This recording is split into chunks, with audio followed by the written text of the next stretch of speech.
It took you around 7 months, 8 months to get the job once you are in Australia, Yes, even though you had experience from those. that's correct. They would ask me this question, this general question. So, which visa are you on? I would say student. And are you allowed to work full time? And then I said no, not at this stage because I'm a student. And then once they hear that, they would basically reject me. Let's say if I drop you into the new place where you cannot say you have 10 years of experience, you have, let's say, no degree, no money, no network, what would you do to get your very first job in the place? If I was in that situation, I would say I have three things. I am a good problem solver. I have a good communication skills. And the third thing is that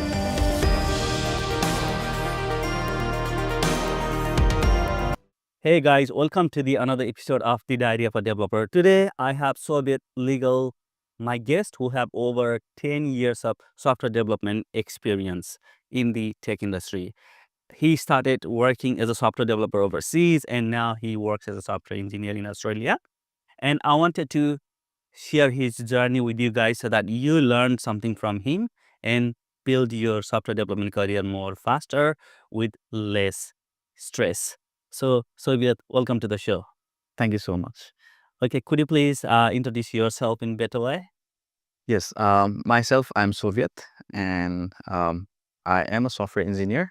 Uh, my background is Nepali, from Nepal. I live in Liverpool, currently in Sydney right now. So I have over like 10 years of experience in software development industry. So I'm here right now in the podcast. Thank you for having me here. Again, thank you for your time. Just to start with, is your family member also in the tech industry? No, I'm just the only one in my family. How do you explain them about your role? Well, I just explained then that yes, I make computer understand human. So Mhm. that's how I basically tell them that what I do. Oh, okay, that's great. Okay, so I have a lot question to ask you, and try to pull a lot of information from you so that maybe we can get some valuable information for some of our listener, and they can save some time and effort by learning from what you have learned from your own experience. So before the success, what was the lowest moment that helped or that shaped who you are today? Well, there are plenty. When I initially started my software engineering journey back in Nepal, I was studying literally as a bachelor of computer science student, Mm. actually computer engineering. Um, while I was working, like there were a couple of challenges. First and foremost was I was always excited about like a journey in software development. But the courses there in my bachelor's of computer science engineering, were basically a lot of them were not technical. A lot of them were basically scattered across like different engineering departments like civil, Oh, architecture, okay, yeah. and electrical and all stuff like that. So there were like very couple of subjects only that were relevant to my expertise of software development. So that was one of the challenges. The second was basically when I started, I had to look around like a lot of resources myself. I went to a library, a college library, to basically get the Java books. Okay. I learned from them. They were like at the at that time in 2013, around 2012, 2013, Mm. there was like limited resources than what we have now today. The internet was not so freely available. So like we used to go to cyber cafe or a college cafe that was free, accessible to us. So we went there to basically search for every resources that was available out there, and that is how I gained those precious first steps into my career, my journey. So that was my first phase, and then I got an internship at a software company in 2014. It was in 2014, Okay. so it was a junior developer role. Uh, Luckily, I had my friend who was already working there. He suggested me, he referred me to this company, and I started working there. So that is how I step into life of like a software development. So that is how I started. Here in Australia, I came in like 2017. Um, I was a student of masters of information technology. I initially didn't get the job because I already had like three and a half years of experience back in Nepal. But then that experience was not enough to get a job here initially at my first stage. So I had to do a couple of like random jobs here and there to make my ends meet here. And so after like 7-8 months of struggle, I finally landed a job as a software developer in one of the company here. So that is how I started here, basically. Okay, that's a lot to unpack. I want to really learn all the steps, the process, the mindset, the ups and downs that you have to go through. So right now there are a lot of IT students or someone who wants to start their career in software engineer. They are in pretty much same phase. So let's start with it's going back to your college. Are you saying there were multiple disciplines or sector of the technology involved as part of your study? Or why did you choose software engineering only? That's a good You could question. have gone to civil engineering or something, right? Yes, that's a good question anyway. So initially I studied computer engineering because of my I thought as a student back then, I thought like it was gonna be purely computer science, and software development would be the one of the important subject would be one of the important subject matter in that course and curriculum. What I didn't do was do more research and see the curriculum.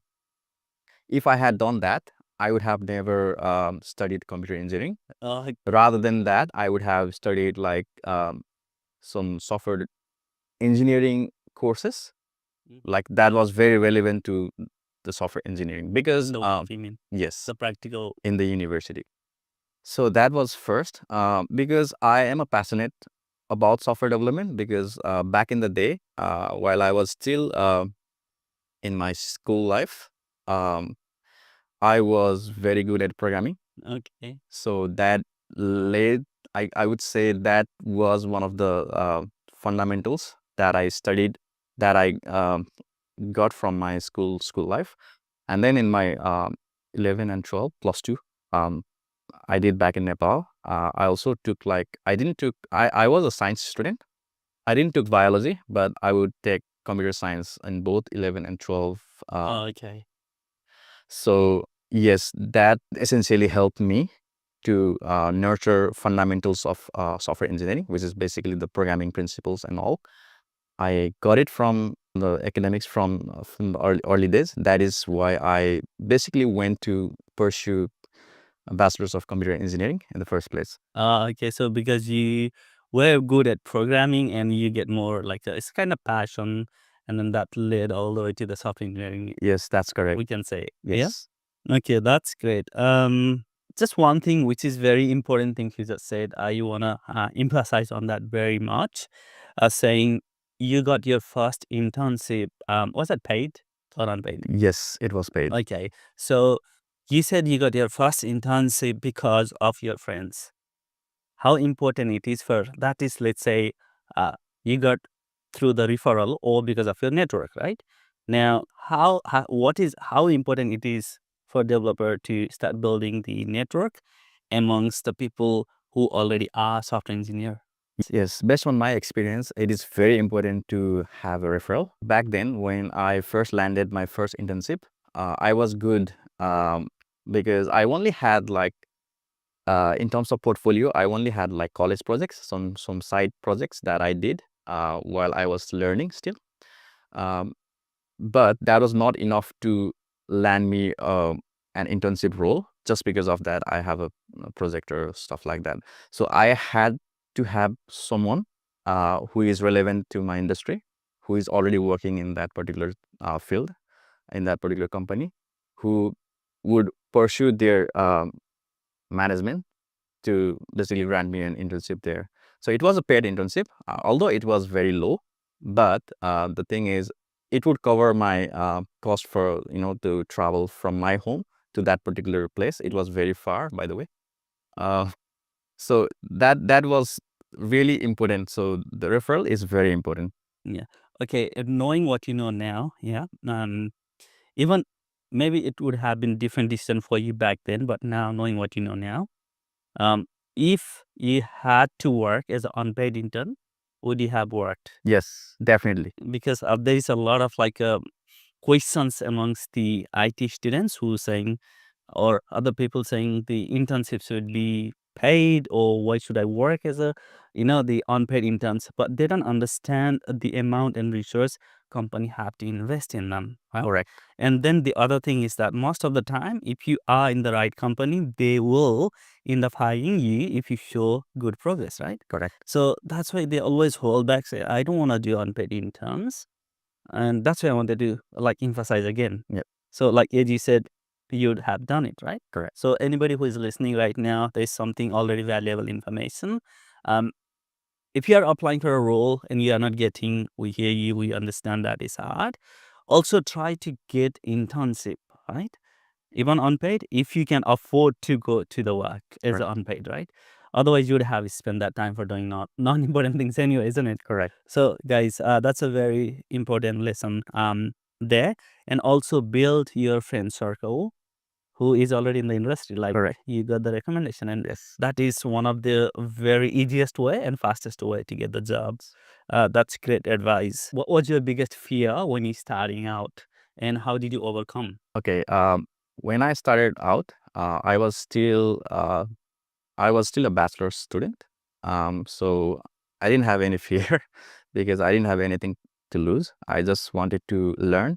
So that was my that was the mindset that I had. What about the performance working within the company and rejections? Yes. So initially, I started as a as an intern. So I didn't have much expectations.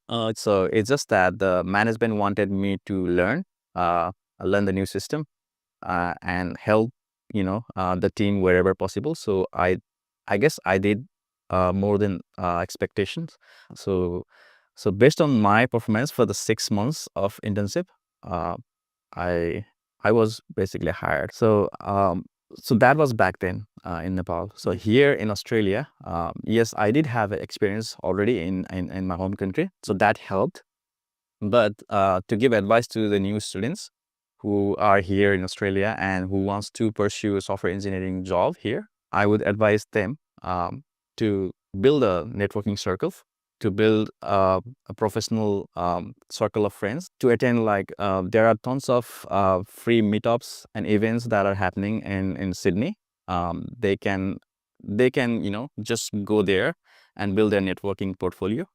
And also, yes, it is very difficult if you don't work here. So I would say, as a student, you should do your, the casual jobs that you can. Without work, you cannot survive here. So you can still work, as well as in your free time. You can basically invest in yourself, research, do more research, um, invest time in side projects, learn. That should be the mentality and mindset. Many students, they say, I want to get job in next 3 months. Some of them, they don't even say really 6 months. I don't know what is there with this 3 months thing. And they said they want to get a job in 3 months. And I said, how much experience do you have? And they say, I know everything. What does that everything includes? HTML and some CSS. Okay, great. That's not even a percent or two. It's part of the entire software engineering. So just to give them like a perspective, from the day you started actually touching computer as a learning progress to programmer, the day until you get your first internship in Nepal, and the day you came in Australia and took time to get the job in Australia, what is the timeline there? I got my internship in 2014. I spent like 6 months as an intern. So before you get into the intern, how long you have been already practicing at Oh, this yeah. program? That's the timeline. I was learning. I was investing in myself. Resources were very few at that time, and the internet was not readily available. But then I also managed time to pick up books from the libraries, go to the cafe, go to the college computer classes, computer library to get some like resources and all. So it was, I would say, timeline, it would be around like 2 years. 2 years, yeah. That's most of the time when I ask all the developer as well, I have seen the best case 6 month, average case 1 year, and self-learning 2 years, That's why I say, student, you need to first know what you need to know, Right. then build the path, and then build the schedule to learn without burning out.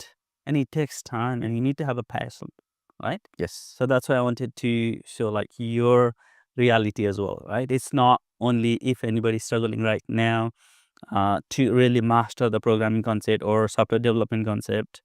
It takes time. It takes to everybody. So Correct.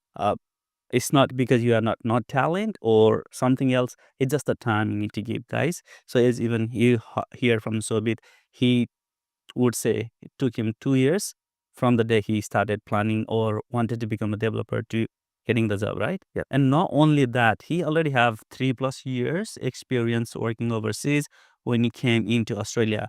If you are in Australia right now, coming as a IT student, international student or dependent, and if you are not getting a job, then maybe it's the process you still haven't gone through properly. So I want to deep down that thing with you. So I wanted to know, like, how long did it take and what did you do? And let's talk about that. Yep. So starting with, it took you around 7 months, 8 months to get the job once you are in Australia, Yes, even though you had experience from overseas, right? that's correct. So tell me about your process. What did you do and how did you get your first job? Okay, so I was here in 2017, July. Um, I was studying masters in information technology. At the same time, I was also hunting for the jobs. Yes, I applied for some part-time jobs because as an international student, you are not allowed to work full-time. So I was applying part-time jobs on LinkedIn, on Jora, on Seek, on Indeed, I guess in other online platforms as well that was available at that time, even in Gumtree as well. Oh yeah, back in this it was just a lot popular. When every time I talk about now, like I have a habit of saying Gumtree, Yes. and my brother always make fun out of me, bro. Gumtree is not active anymore, Yes, Gumtree is special to me because it landed me that first job here in Australia. Ah, okay, that's awesome. Yeah, so Tell me more about it, the yes, process and everything. yes. So I initially applied for a lot of jobs, mainly part-time because I knew like I couldn't do it full-time. Mm-hmm.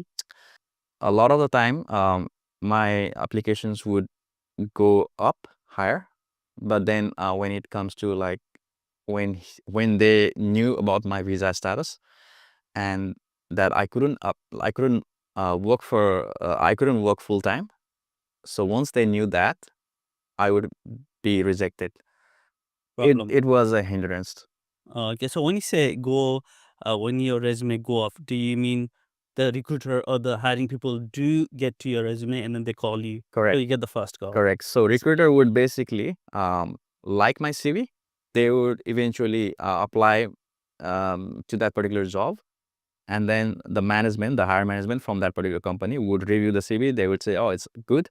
And then they would review it to, the HR would review that. And then I was called for an interview. And then they would ask me this question, this general question. So which visa are you on? I would say student. And are you allowed to work full time? And then I said, no, not at this stage because I'm a student. I'm just allowed to work part time only. And then once they hear that, they would basically reject me. So that was most of the times it was that rejection. Was there any role at that time still accepting part time, even though you didn't pass through the interview process? Uh, I would say there were very few roles that would allow part time. But even for the part time roles, you would have to meet there are some hurdles like a lot of the application would quote like only PR or citizens. So we were like outnumbered in that sense. But a lot of time it was due to the visa conditions. Okay. Guys, just I want to add on what just Sobit said. If you are currently again in Australia with overseas experience, and if you are IT students and only allowed to work part time, or if you are dependent, maybe allowed to work part time or full time, there are part-time job role which you will not be able to find in the job search board. So what you need to do is you need to find the small to medium sized company, especially startups, early stage startups. They are happy to hire part-time engineers. A lot of my students are actually getting part-time software development role. Some of them have even done double part-time role, Right. one in Australia, one overseas, working full-time software role. Cool. Software development role. It is possible. You just give say if you want to have a number, think about maybe 10% company will give you the job. So you just need to find those 10% company. Correct. They are looking for part-time role, and it's not easy for a company to find a skillful part-time software developer role. Yes. And it's like there's a lot of disparity, company are looking for and talent also not finding because they are like very less in the industry. Correct. So if you look hard enough, you'll find that. Were there any moment that you feel like quitting while working as a developer or while looking for a job in Australia? If so, how did you pull yourself out of that?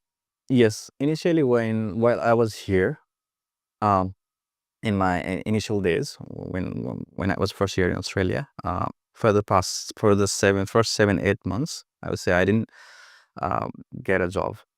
I would just do my casual jobs. I was still job hunting, a lot of rejections. At that time, had a moment of low moments, that I would say, because I really thought that I was capable of doing this software engineering job, but at the same time, because of my visa conditions, I couldn't do most of the time because a lot of the applications, they were only hiring for like full time. Only few of them were offering the part-time jobs, but then again, because of the visa conditions, it was very hard. So at that time, yes, it did felt like I should wait till my graduation. After the graduation, I would pick up job hunting again. I had to do uni assignments, go to uni assignments. I had to do the casual jobs here and there. So it was tough, I would say, but that didn't hinder me to just keep looking. Luckily, there was a application advertisement in Gumtree. It was for a part-time role. Like you said, like most of the startup companies are offering this part-time role. So it was a startup.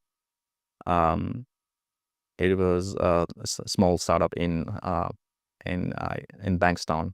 Okay. So I applied for it. I sent my resume, and the next day they called me, and they called me for the interview.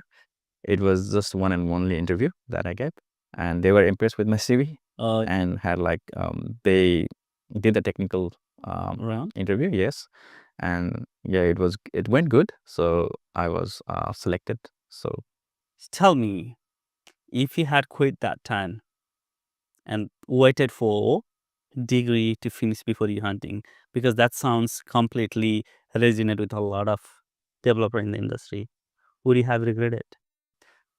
of course, if I had waited to finish my course first before applying for a job, yes, I would have regretted, because, for example, if I'm studying a master's for 2 years, and if there is a gap of 2 years, it is a long gap.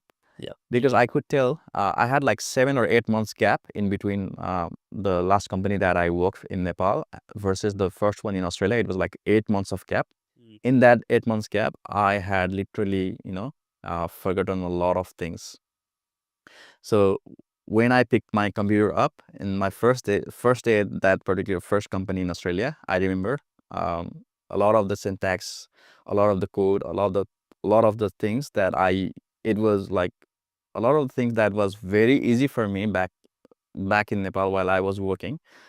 It was like very tough to pick it up. because there was 8 months of gap. So that was one of the challenges. So I would say if there is like 2 years of gap, then it would be back to the bottom. Yes, it would be rock bottom, and you have to basically do it from scratch. Yeah, guys, the reason I wanted to pick that up is I have heard, I have actually talked to many client who calls us, the people who contact us to find out about our program, and they say they have already 2 years, 3 years experience, because nobody really kicked their ass to go and find the job. Same thing could have happened to you. Maybe it would have happened to me to, like, if I was in that situation, come to Australia, find the place to live, find the job to survive, and not knowing local job market. And a lot of local company, they prefer somebody with the local experience first. Correct. Right? And not having all those things, I could have like said, maybe I'll finish the degree and then I have full time, then I'll look for it. And then later on, same people reaching out to me and saying, I shouldn't have stopped.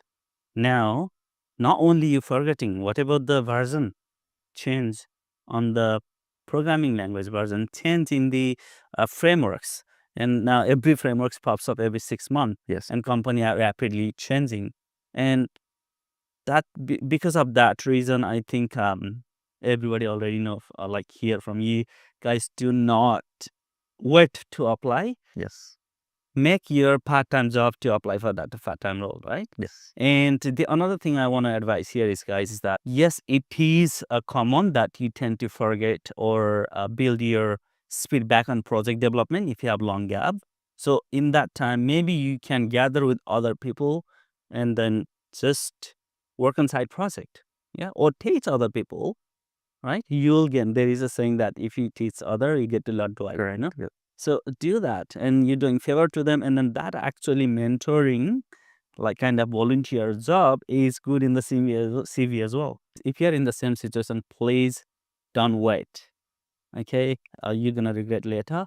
If you don't have anything to do to keep yourself sharpening up, do work on the side project.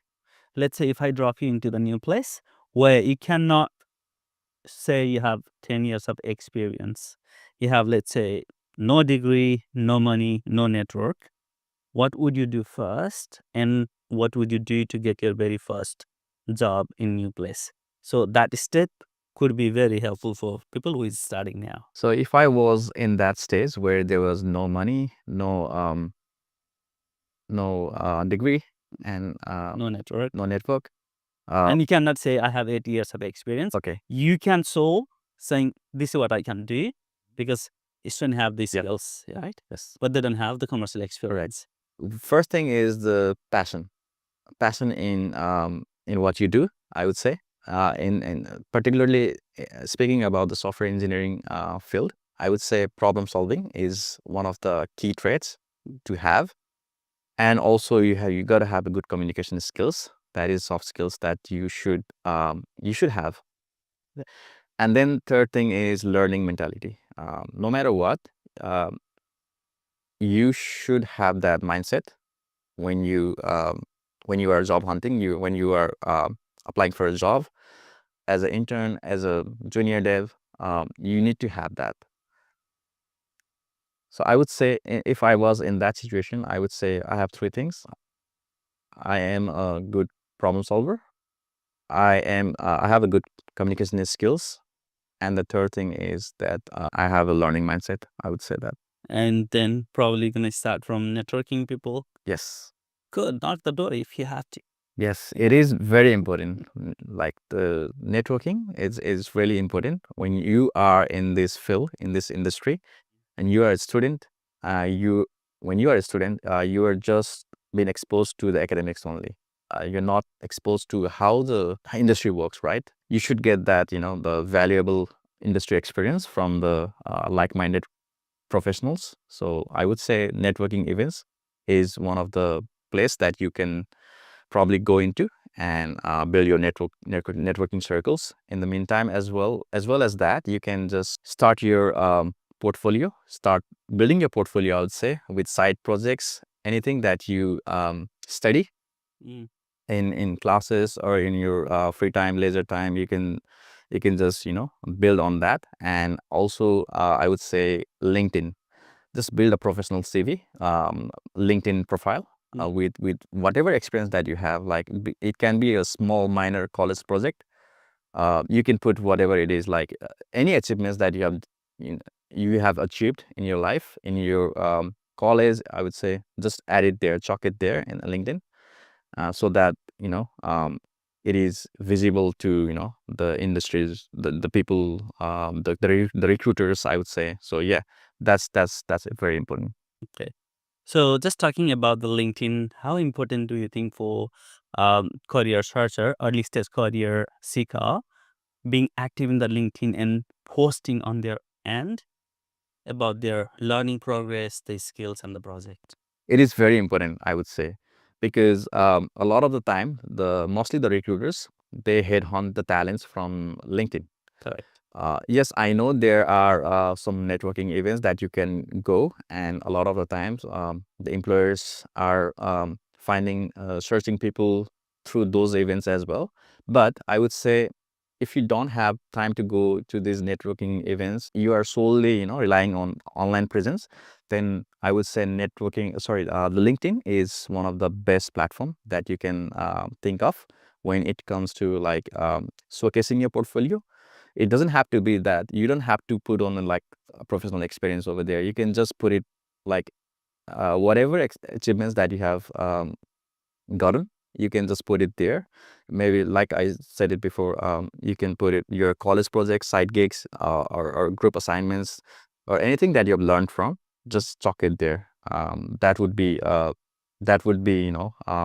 of the first and foremost steps I would take in terms of like whenever I'm job hunting. That's very, very powerful. I tell this to my student every day, and they still sometimes feel very introverted or shy to do so. But because when people are head hunting in the LinkedIn and your LinkedIn is ghost town, then people will run away, right? Yes. Make it like a greenery there. Show what you can do, right? Don't tell what can you do. Show what you have done it, rather. Correct. Right? That just gives them confidence to reach you out. Yes. So that's a very, very good advice. Okay, so what is the one underrated skills every aspiring developer learn in 2025? I would always say you need to be a good problem solver first. The second is passion. You need to be passionate about like for example, building logic, um, finding a solution to a problem. uh, the problem can be very small. um, you can just find like tons of solutions for that problem, but it has to be the easiest one of the just try to improve that solutions with time. So that is one of the key fundamentals to programming, I would say. And also do not be shy to reach out to professionals, even if you are like doing some small project, um, and you have like a professional colleague or professional people that just share with them. They might help you. True. So yeah, just don't be shy to share your problems. Yeah, true. I have suffered that in the past, and I tell everybody, you need to ask. Correct. If you don't ask, you're not learning, or you are burning yourself. Yes. So it's a very important thing. Many people say you need to be a good problem solver. But what does that mean to someone who is fresh IT students or aspiring developer? They don't really know in terms of the industry. What is a problem? What is the good problem solver mean? Okay. So problem can be anything, right? The problem can be like small, problem can be big, whatever it is. The problem is a problem. You have to find the solutions. The solution can not be always, better, but the solution is there to solve that problem, right? As a fresher, as a junior developer, or as a someone who is new to this industry, I would say they would find a solution to a problem which might not be better. I would say keep improving that solution to that problem, so that it would be very quicker, efficient. I would say the algorithm, like writing algorithm to a problem. So also building the logic, good logic. That is, I guess, key. Okay. Do you have any experience that you face problem at your work, and how did you approach to a solution, and then you're proud of that, if you're allowed to share that? Yeah, that's fine. When you say problem in your workplace, is that what you're referring to? A problem? Yeah, a real life scenario. Okay. So I had this problem doing this, and it set us back, and then we had to do this Yeah. as a person or the team to solve that problem. So shouldn't get to know exactly what does that mean, or Okay. in practical concept. Okay, in practical concept, so it depends on like the team that you are in terms of like practical. So we work in agile environment. So agile, when I say agile, is like reacting to a change, right? So for example, if there is a problem comes in a team while working in a team, if there is a problem that has been like arise, and if I find like if I work through that particular problem, since it's a team, right? It's a teamwork. It's in a team.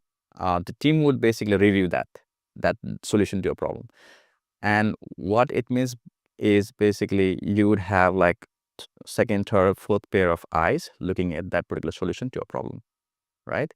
And if they think that it is not good enough, or it needs some change, design changes, system, like the changes to the algorithm, like the changes to how the logic is being built. If they wanted some change, they can review it, and they would suggest that change, that right away. So building in a team, like working in a team in an agile environment, allows you that. So if you have a problem, you can find your solution and get it reviewed from the team, and they would be the one that have like extra pair of eyes. They would review it, and that's how you basically improve that solutions to a problem. That would basically happen in a real life scenario, like where you are working in a team. When you're stuck in a problem, you have to basically share it. Yeah. Guys, and it could be you solving the problem, or it could be team solving the problem. It depends on the different size of the problem. It could be you developing some feature and you solely responsible for that problem to solve. And if you can't, then in company, that's why we have a team. Yes. Or sometimes you might have to go to the manager as well, which is not very recommended, taking the problem solution to manager. But if you have to, you have to, right? Yes. And I think the key factor you need to understand is that trying to simplify the approach first, breaking down to bigger problem into the smaller thing. That will definitely help you build a strong problem solving skills if you are working in your own project or with your friends. So start adapting that. Any code you write, any feature you've built, any optimization you are doing, think about, okay, this is my problem. Okay, I need to optimize this execution by 30%. Okay, that's your problem, right? Now, think that is the problem. How can I approach that solution? So anything you do, think in the perspective of problem and solution. That will eventually make you a better problem solver, isn't it? Yes, correct. And talking about like the real life working environment, I would share this anyway. So we work in an agile environment. So we have a team of developers. We have project manager or scrum master, I would say. So what happens is basically we have a list of ceremonies that we go through. It depends on the team and the company culture, but we work in a time frame. We call it like sprint, and it can be like a week or 2 weeks, a fortnight or a week, depending on the size of the team and the culture. So what happens is basically we have a morning stand up. So it's very quick and efficient way to share your what you are doing, and if you have any blockers or you're stuck into something, just share it out to the team. So that's when the team like knows that, oh, here is this guy, he's having a problem. And then what happens is basically it's now the onus is now on the team to help, whoever it can be, whoever is free, he is basically willing to help. So that is how an agile team is, team works. And what happens is basically during that particular 1 or 2 weeks of work, working, at the end of the sprint, we have a ceremony. We have a meeting or ceremony, I would say. We call it like retrospective. So what happens in that particular meeting is like all of the devs that are working in a team, they gather together, they hold a meeting, and they share like, what went wrong, what are the things that they learned, what are the things that you can improve. A lot of these things, these problems, I would say that is a problem, right? Any problem that you face during that particular 2-week cycle, they are, they are like shared within the team. And now the onus is on that particular team to find a solution. How could we be better? How could we improve that particular, scenario where, for example, a developer gets stuck in that particular problem. He couldn't find a solution and he didn't like reach out for help, for example. And he could basically be like, there could be like a lot of scenarios, right? Maybe the team was like very busy or super busy, or, there was, so he could like call it out in that particular retrospective meeting, so that the team are now, well informed, like what went wrong. And now, the team would basically, decide on like what would need to happen when that particular issue arises, what would be the solution to that. So they would discuss that, and then that they would create a new process and share it with the team, so that the next time when that happens, the team would basically know that what to do.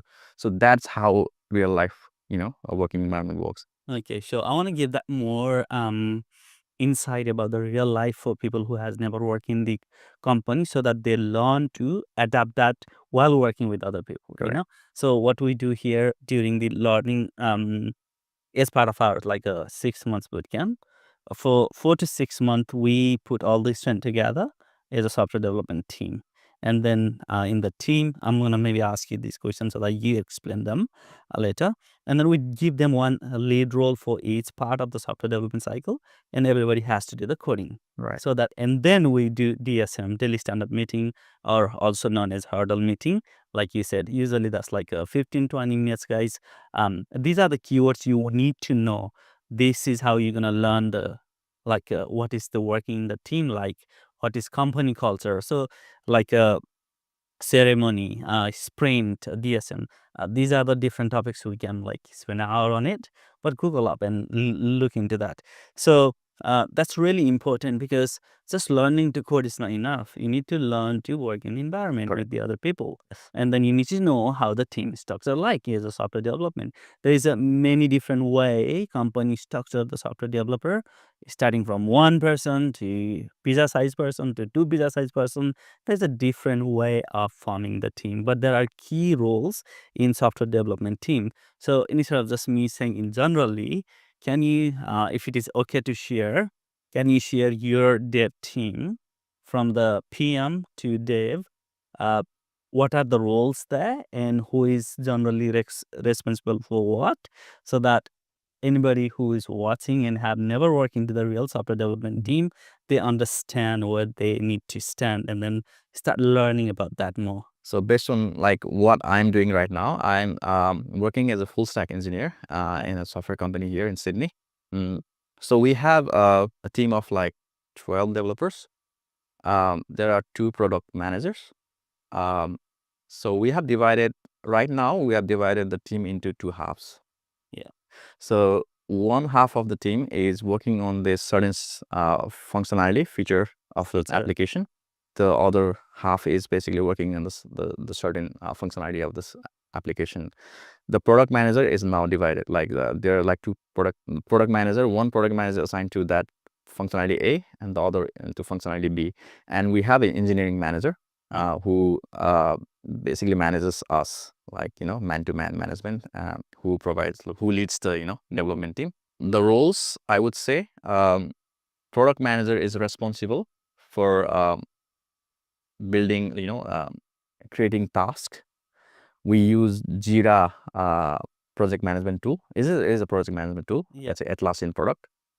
So we work in a sprint of 2 weeks.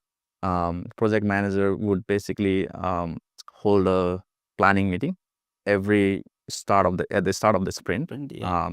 he would hold a meeting and Do the he time would calculation estimation. yes, he would prepare all these tickets. I will a lot of the time it would be called it would be called stories, user stories. Yeah.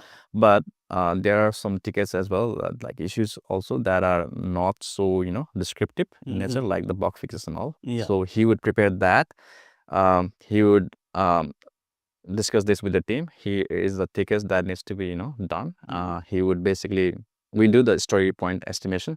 Okay. And it will be divided into the developers. Yeah. Like each of these developers are required to basically they are assigned those tasks, and they need to work on that particular sprint. So that's how the work happens in my company right now. As a software engineer, what I do normally, like day to day, what a day to day activity feels like as a software engineer for me is like I work 9 to 5. It's not rigid. It's not too rigid, by the way. It's very flexible. Luckily, You work 4 days from home. yeah, I work for 4 days from home and 1 day in the office. So when I'm home, like mostly on Mondays, what I do is basically I check my emails. I see I would basically go through all the emails. I would get like the updates, like what needs to be done for the day, and then we have a meeting, a stand-up meeting. We do that particular stand-up meeting. I post my updates. I give my updates to the team, what I worked last and what I'm going to do next. If I have any blockers, I'll reach out to the team. And then once that particular stand-up meeting is done, I would just go with the flow, just work on my task. And it's very, very flexible at the moment. So it doesn't have to be 9 to 5 as in 9 to 5. You can just take a break around, like, in between. If I have to go to a GP for medical consultation, I could just, reach out You to gotta the team. finish the task. That's the important thing. Right? I could just, flick a message on a Slack channel, our conversation software, and just tell them that I'll be unavailable for like this period of time. I'm going somewhere, so I could basically just tell the team that I'll be unavailable, and the team would basically know that I won't be available. So that is how I work. It's like flexibility is there. It's very important as a software developer because I would say it's a very challenging job, I would say. Problem-solving job. Yes, it is. That's how I work. Okay, that's interesting. So that's pretty much standard team. So like, you have 6-step team, which is usually like a 2 pizza size team, to work on a particular thing, and there will be a multiple team. And when you work with the multiple team, then you refer that as a working with the cross functionality team. Yes. So that's what all you learn when you go to the company, but you need to learn how to work with others. So just want to quickly touch, is that okay for you to share like when you do collaborative manner, you use version control system, definitely, right? And then what is the branch strategy like when you work in the new feature? Because you guys are all working on one same product, Yes. right? And this is the key skill you need to gain if you are going to looking for the job, right? Because you'll be going to work with the other developer. Correct. And based on your experience, when students are working as a team, like what branching strategy to deployment strategy would you suggest them to work? So while working on a small project, I would say, like, for example, let's say give it a stack of like PHP backend and JavaScript, React frontend, and you're gonna deploy that to AWS, for example, let's say. That's the scenario. Yeah. And we're building here fully stack development application. Yeah. And there we have, let's say we have a team of 4 developers working on the same project. So what I would suggest is, like, basically you would have a version control system. I would Let's say call it Git or Bitbucket, but GitHub is like one of the like free. It's open source as well, and it's free as well. It's readily available for students. So you go with GitHub. You just create a repository in GitHub. You just add your initial project, commit your first initial project, and you share that particular repo to the team, like team of 4 developers, and like based on like the features, the tasks that they there are are 4 core features. Okay, so Each of the go more detail for them, Yeah. So for 4 core features divided in 4 between like 4 developers, they would have like we would have branching strategies. So in a way that we would structure in a way that you would have master branch. So this is that goes to production. Yes, this is very critical branch. So you would make sure that it is free from bugs, and underneath the master branch, there I would say it's development branch. Yeah. And then underneath the development branch, so what needs to happen is basically, I would say when you are working on a feature, you would create a feature branch from a development branch, and you would work on that particular feature. I would go with the flow. Whenever it's like you finish with your feature branch, so you would create a pull request, and 3 of the other get your pull request reviewed by the other 3 developers, and once they are happy, they could basically approve that pull request, and the developer A who is creating the pull request would merge that particular change from the master branch to development. The same goes for other 3 devs as well. They would create the pull request, and they would require the other 3 devs to review that, and once they are happy with all those changes, they would approve it, and then those 3 devs would also merge it to a development branch. Now deployment, we come up let's talk about the deployment. Now that your feature has been completed and it's in the development, it's not in the production yet, it's in the local, it's not been deployed.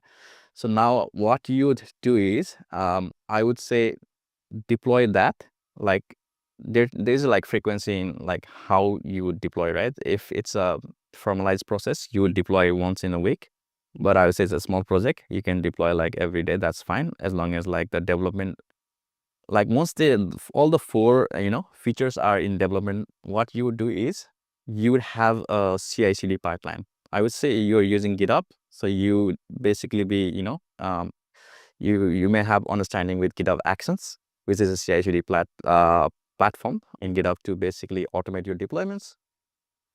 I would say not before deployments. What I would do is basically I would also create a testing suites. So what would happen is I would require each of the devs to write unit tests for what they have written, if not the integration test at bare minimum. So what happens is now that test needs to pass in that CI/CD pipeline. What it means, like when you merge it to development, now what needs to happen is basically before merging to development, that test should pass. If that test fell, it would not merge to development. Why? Because you need, because master branch would be only be, merged from the development branch, and you need development branch to be bug free. So you would basically apply that principle testing strategy in your CI/CD pipeline.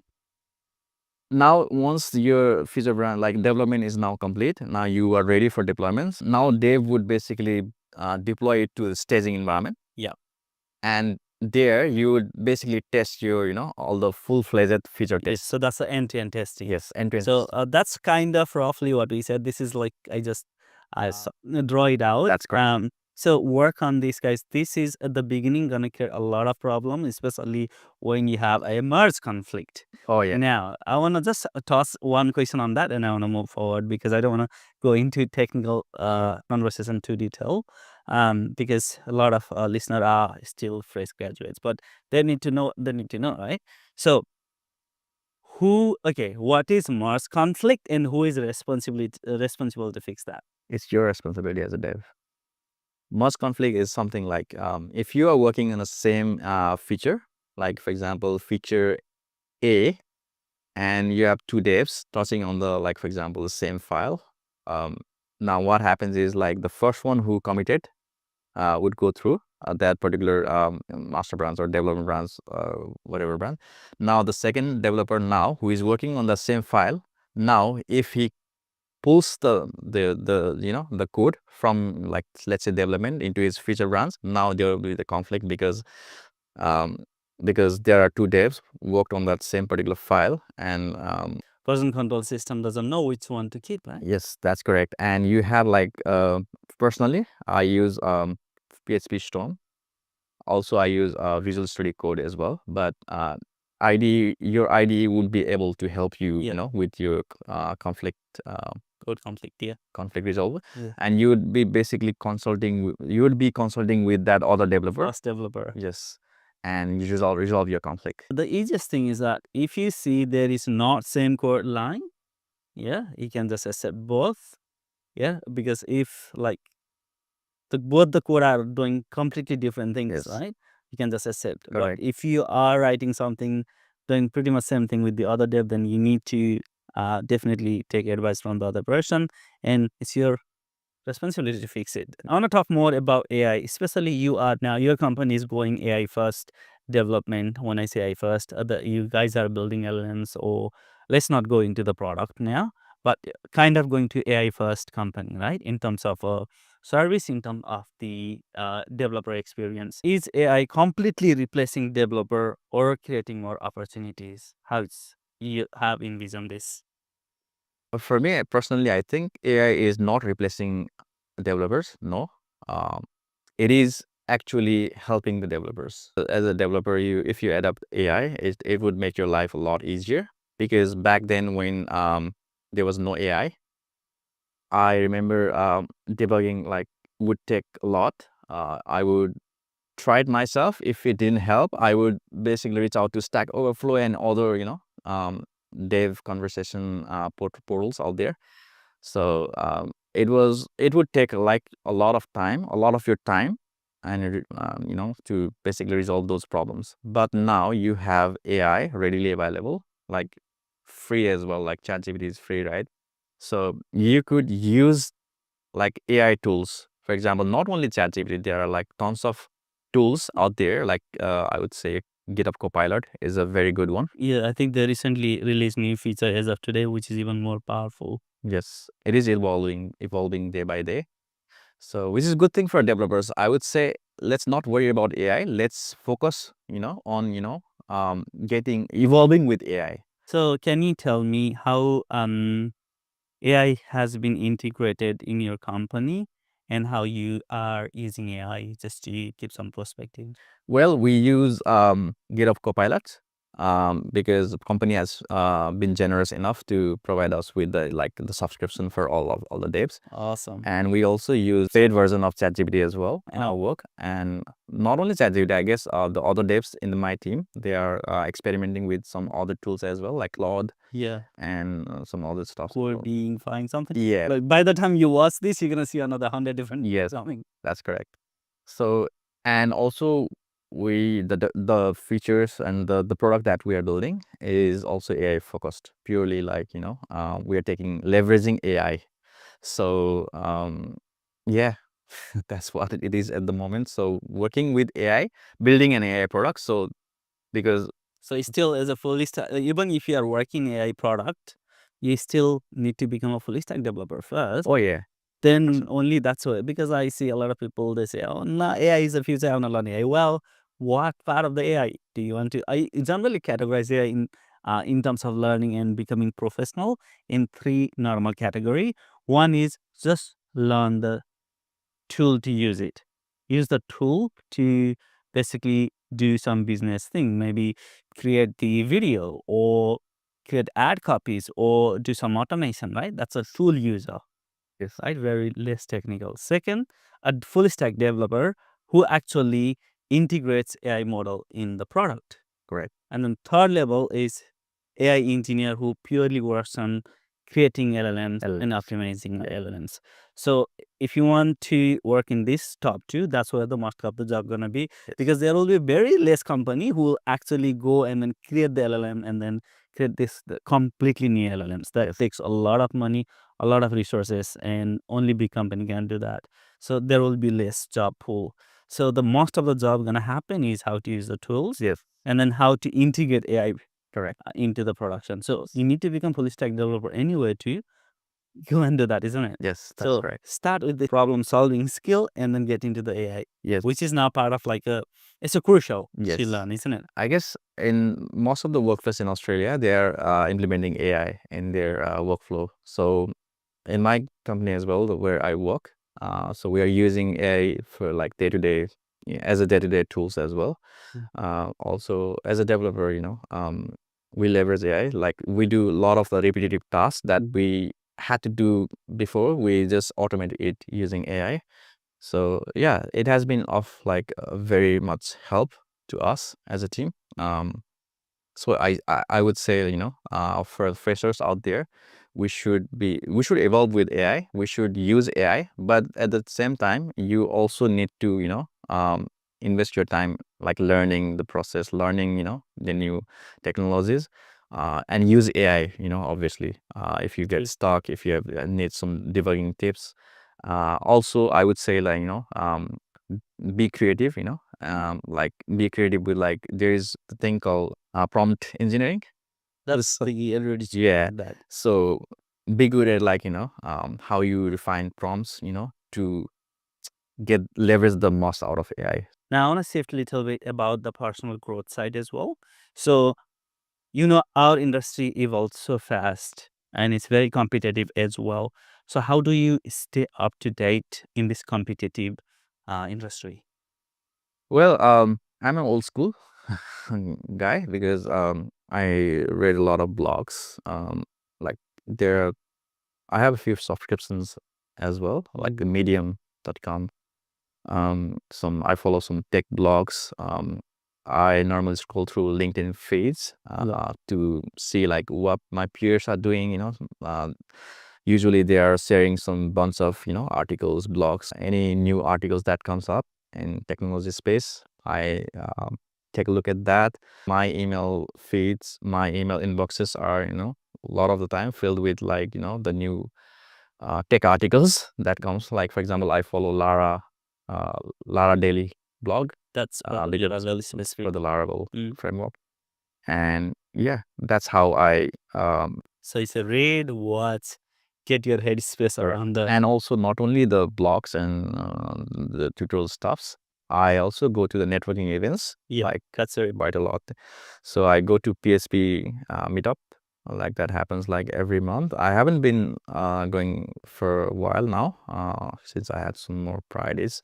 But yeah, I normally go to these sort of events. Like for example, also there's a well architected event, AWS events that happens in AWS Sydney.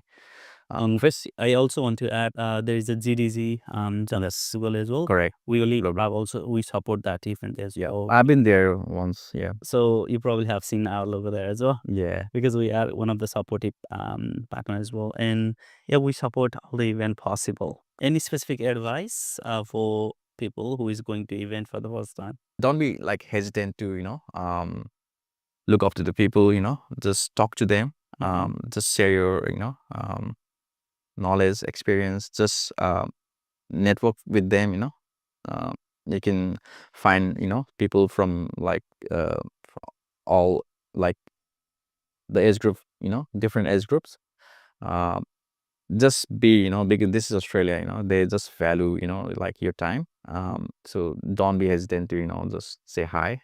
They would they will just you just reach out to your like the people out there.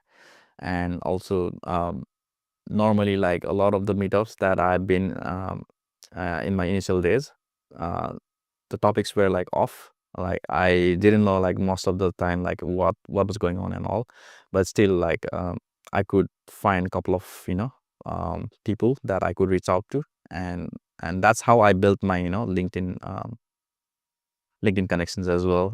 That is something that you should do. Keep doing. That's very important. Again, what's something you thought really mattered for getting hired, but it did not?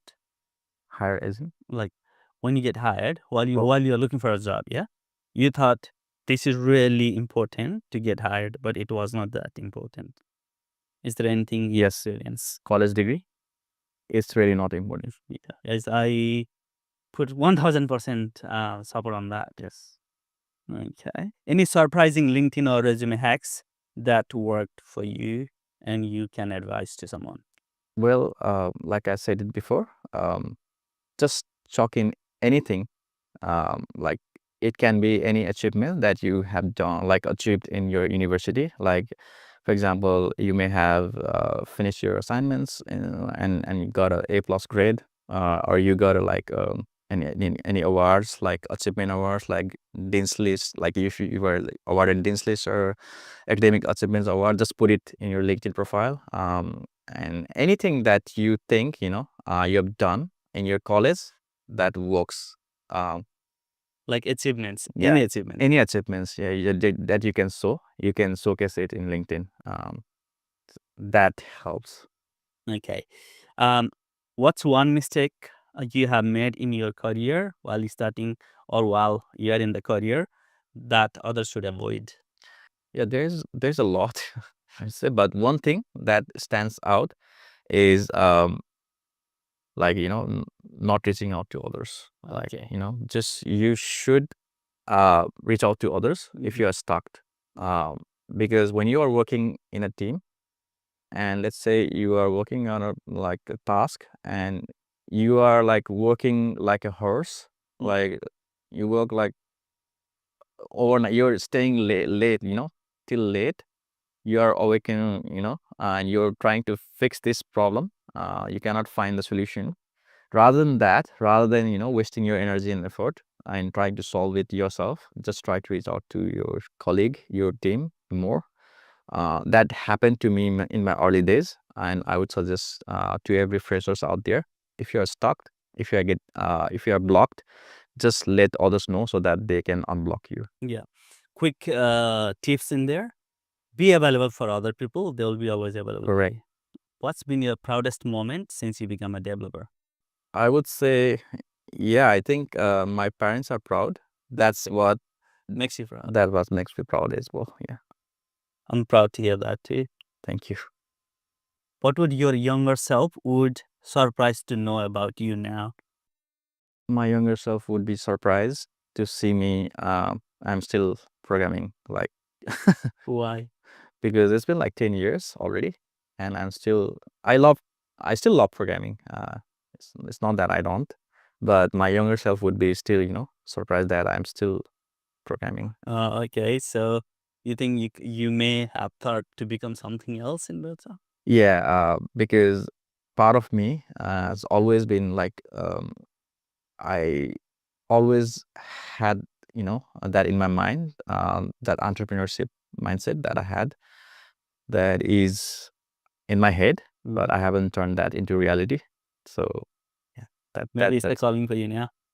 let's see. Okay, great. How has this career changed your life personally, financially, and also mentally? Well, software engineering has been like it's my passion. It is a rewarding job. As you can see, as you can find out in like if you can do your research as well. Like software engineering is one of the highest paid jobs in Australia as well. Not only that, not only in terms of like finance, like most of the companies out there, they basically give you this leverage to work like in a flexible manner.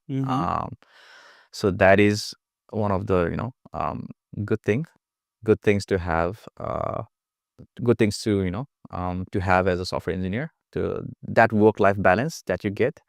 And also not only that, emotionally, is also rewarding for me, because I don't have to you know go out and do some physical jobs out there. So I can just sit around at my desk, and also that I can work from like anywhere. That's um, powerful. yeah, just that I have to have my laptop and carry my laptop, and then if there's internet, then I can work from anywhere. So that particular so these are the stuff that I think is rewarding for me. Great. Yeah, that's the power of the becoming a software engineer, That's correct. Yeah, I mean, there's no wrong with job we do, but becoming software developer definitely pays more in terms of the freedom financially, as well as more peace of mind. Yes, Yeah. that's correct. If you could speak to every struggling, aspiring developer, what can you advise them? Well, I would advise them to not lose hope. Just to keep on doing what you're doing. Um, yes, go to the networking events. If you can't, just build your portfolio. All it needs is like a bit of patience, a bit of time you can invest. Um, just you just need to have a computer and internet, and then the world is yours. You can just try to find um, anything out there in the internet right now. It's really readily available, and also there is AI. Just leverage it, I would say. Okay. So how important to have a faith? Faith. Yeah, at the beginning when It you is start in this very journey, important. as well as going through this journey. It is very important because if I didn't have the faith in my initial days here in Australia, because I had that 7 or 8 months of blip, I would say, a gap. Um, all I had was hope and faith. Because if I didn't have that, I think I wouldn't be here Right today. now, talking Yeah, with a software engineer, correct. I would have been working in some other jobs like retail, hospitality that jobs. you wouldn't have been happy or proud about. No, I wouldn't be, because I am passionate about software. Like, I am passionate about software development.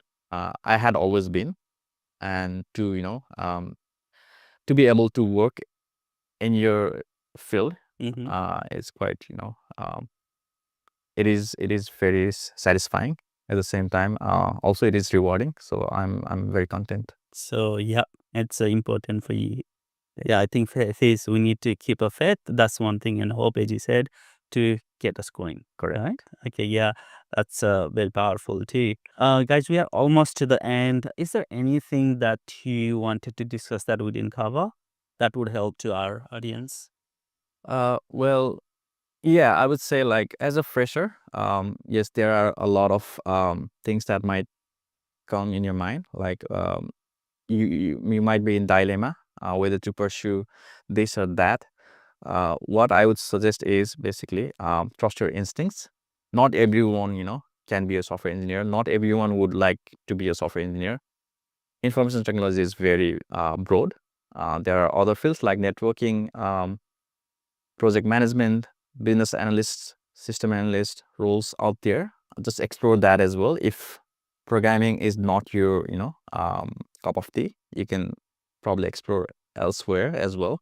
So it's not the end of the world that if if you don't fit in that particular software engineering space, you can find yourself in other departments as well. So just explore that, and yeah, it's not the end of the world. All right. So in each show, I always give this opportunity to my guests to ask me any question if they have. Do you have any question that you want to ask me? Yeah, I have a couple of questions. Okay, I'm going to do that over the lunch. Yeah. Let's start with the one. What's question? Okay. One question would be like, how did you feel transitioning from a software engineer working as a 9 to 5 employee to whatever you are doing right now, the business and entrepreneurship mindset that you have right now? What were the challenges? Okay, that's a great question. I think this will help other people like me who wanted to transition will get some insight here. I used to think that why people even do become a business owner. Just working for a company is so easy, Just you go to work, get paid, go home, relax, like no stress, right? And then as I grew in the industry and I started exploring more, and I started realizing that 9 to 5 is a trap. Everybody should, after gaining 7 to 10 years of experience, should start looking for another stream of income or do their own business, right? And during that process, I started exploring what I can do. And I'm always like uh, passion building stuff. Like I would like to call myself a visionary, but I still have to prove that a few years to go. I always vision something, and then after a couple of years, that things happens in the industry we see out there in the market, and it has happened many times. And I wanted to say, I wonder if I have done that. And then what has stopped me from doing that? I realized that because of my mindset, I just wanted to work it, but I don't wanted to do the business or become an entrepreneur back in this.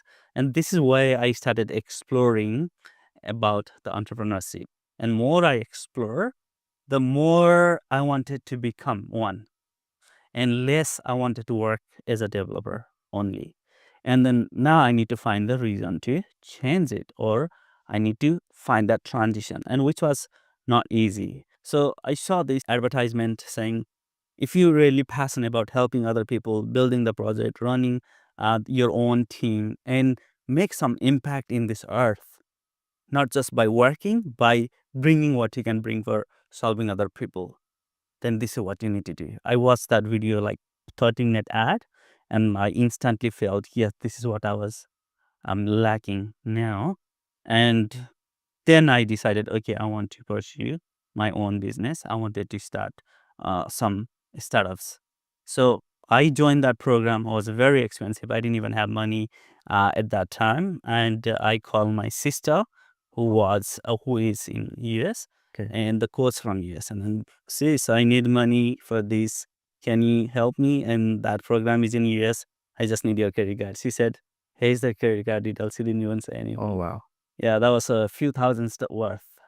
And after following that mentor, then I found more purpose why I should serve the community the way I'm serving, and how to do, and that especially in the transition, it helped a lot. I did not have money to start the business. I literally took $10,000 out of my super to start the business. Oh, wow. I spent a lot of my time assembling the furnitures. I would take my brother to go to Wollongong to get some free furnitures. Wow. Okay. But what I found is my purpose. Right. And at the same time, I share this story all the time. Our community was lacking behind in the software industry. And then there's a long story. I don't want to go in that. And I found like, okay, I was called to help all international IT students, like, to build their better career in Australia, because I was struggling once too. So now I found the reason why I should use my knowledge and experience to make somebody else's life better. I found the mentor who can help me to transit into the employee mindset to entrepreneur mindset. Right. So that all help me. So I would say anybody in the same level, have a same mindset like me, or want to transit, it's crucial you have your finance set ready. I took huge risk. I didn't have a huge saving. I just took that the money out of the super because it was COVID time. I just started my software development agency in 2019. The COVID time, you are allowed to take the super money out. And then I just went it. That was super risky. I love to take risk, but I highly suggest do the risk calculation and then find the mentor and then do it anyway, because my mentor says you need to jump out of the plane and grow your wings on the way down, and then you land safely. Right. So that's the mindset you need to build it. And if you have a right mentor, you can. So that's what happened to me. Thanks for asking that question. So, well, thank you to what you're doing. You're doing very great, giving to the community. So all the best. Hey guys, thanks for staying all the way to the end. I hope you really love this show. I enjoy the show. If you love this show and if you found valuable, can you do me a favor? Share this video to someone who may need this. And also, please write 3 key important things you learn from here, and write in the comment and commit doing yourself, so that I can go and check on you guys. And I would love to support you any way possible. If you want me to answer any question you may have to my future guest, please write down in the comment. I'll do so as well. Again, thank you for staying all the way to the end. I'll see you next.